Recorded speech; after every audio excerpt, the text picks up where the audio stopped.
No, that is not my strong suit. Yeah. Yeah, And that is such a good point. Like, I just really want to echo that because I feel like, I see streamers, they try to, they want to do stuff on YouTube. So then they try to learn video editing.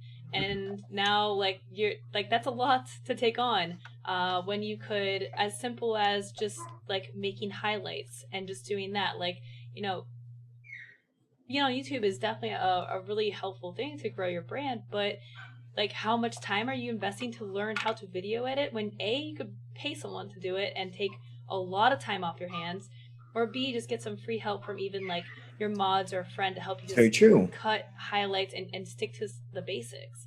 And you can Sometimes you get gotta creative like, with it. right, like you gotta recognize like what's like actually really helpful and what you're just sucking up time to do that's like really not imperative. Something that I do, I mean, we do on the channel is we have a clips contest every week, right? So it's everybody who's watching the stream, me doing stupid stuff or me doing fantastic stuff that's skillful. Rarely, people will be capturing all these things right through the clips. Now, this is something that happens organically. It's something that since Twitch introduced it, people have just done.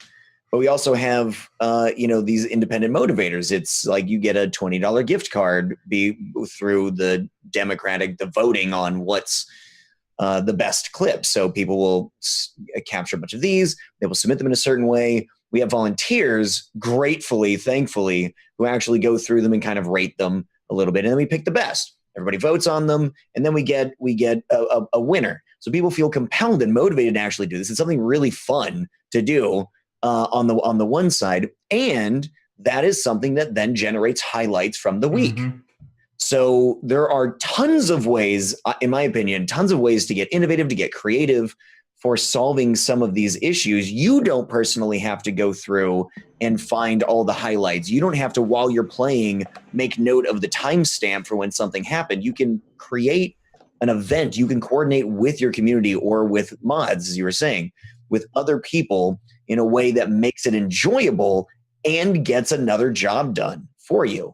That's really fun. I really like the creative approaches to it. Yep. Yeah. Like delegation and organization are two important facets to work-life balance. Vital. Like, being able to like utilize those skills will really help you figure out, how to manage your work-life balance. I delegate to technology wherever I can. Sure. If you're on my website, fuckyourfinances.com for the record. They told me to get better at promoting myself. Yeah. You can actually schedule a call with me from a link on my site that pulls from my calendar that I use Google's business account stuff. It pulls from my calendar there to show what times do I have open so that you can schedule them there. So I just have appointments show up on my calendar for people to talk with me. Or like if it's a client who has a scheduled recurring meeting, I send them an email saying, click on this link to schedule something so that I don't have to go back and forth with you a bunch of times. When I sign up clients with my planning software, I have them link their accounts to that planning software so that way we don't have to every time I'm going to meet with them, which with some of them, it's, every 3 months or more, depending on the schedule we're on. When I log in, their account information is all up to date. I get the up-to-date values on all the different things that they're working on. And that way I don't have to bug them for it or follow up with it myself or all those kinds of things. And it's just way easier. It cuts out hours every week that I might spend on administrative tasks or might have to hire someone else to do. And instead, I spend $96 a year for Calendly and like $100 a month for my financial planning software. How would you go about looking for that stuff? For a lot of us who don't know, and that's everybody. Like nobody knows what's available until you see or somebody tells you what's available. Like how do you try and find the technology and the applications that you can utilize in order to make your incredibly valuable time more efficient and effective? I delegated that also. In my case specifically, I'm an independent financial planning firm. It is just me in the business. I don't have a broker dealer on the back end or anything like that. But there is a basically like jumpstarting network. It's called the XY Planning Network, where they specialize in helping launch and maintain new firms that focus on younger clients, people in their 20s and 30s, which is what I do. And I pay them $409 a month for access to it. And then I get all sorts of like tech discounts and things like that. But I also get like included access to a pre-selected tech stack all the way down the list of like CRM, so client relationship manager software, where I have all my notes and contact information, things like that. My scheduling app, my financial planning software, errors and omission insurance, which is the equivalent of malpractice if you're not a doctor, like a whole host of things like that, plus educational stuff. So I have outsourced it straight up. I pay someone else to look at the whole world of firms like mine, which is a small world, because most of people in my industry work with rich old people. But they've looked at the firms like mine and said, here's the tech that works for them, and you can pay us for access to that. It's easy for Galen and I, because we work in kind of established industries, right? For content creators who don't work in an established industry, that kind of stuff is more difficult to figure out, like what's worked out. So really, I think the best thing you could do is, and if you can't delegate it, is talk to other people. For us, it was figuring out who we know that's good at organization, talk to them. Even though they don't work in your industry, they might be able to point you in a direction that helps you to figure out a tool that would work. A lot of it probably will have to be about you doing trial and error yourself, right?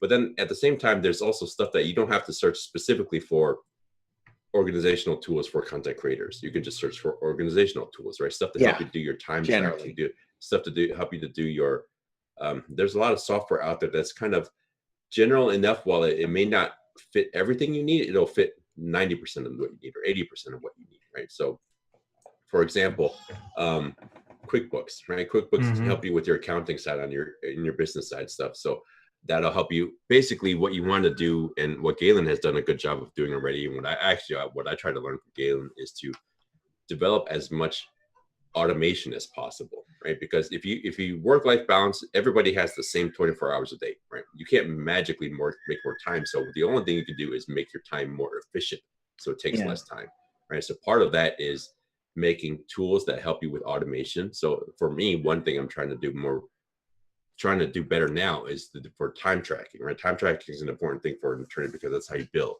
right? So rather than me going back and saying, okay, I spent this long on an hour or on a phone call with this person, or I spent this long working on a contract, then finding software that does that automated time tracking for you, right? For a streamer, that could be important because you figure out when are you actually streaming. So I think Twitch does a fairly good job of helping you with some part of it already, right? So they give you your stream analytics. There's other third-party stuff like Stream Elements, whatever, that can help you with stream analytics. It'll tell you how much time you were online, how many chatters you had, all that kind of stuff, which can be good for your own business kind of introspection and analyzing to see what your strong points are, right? So you don't have to go ahead and kind of go back and see that yourself. But for the off-camera stuff, that's where I think a lot of the content creators could use the most help. I completely agree. Yeah. So how do you figure out the work-life balance in the off-camera stuff? That will be, you have to kind of test it out, right? You have to see what systems work for you, because I can tell you something that might work well for me, but then if it doesn't work for you, it's not going to do you any good, right? And this is kind of the same thing. So for Loco, lists work really well.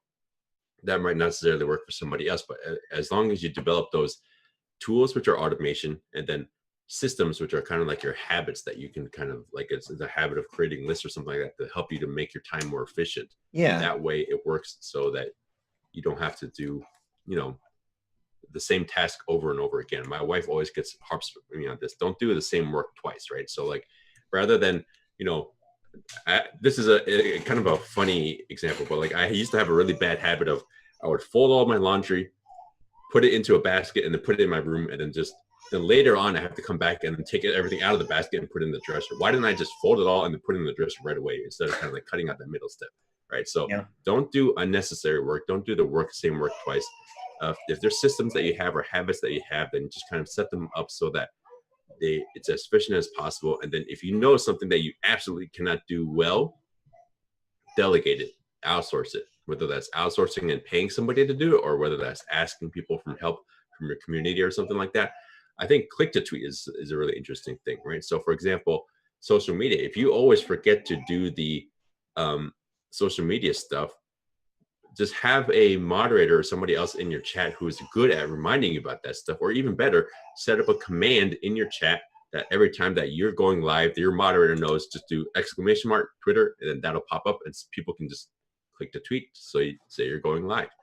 There's a lot of, I know there was one tool that people were using for kind of like to I think it's called If This Then That.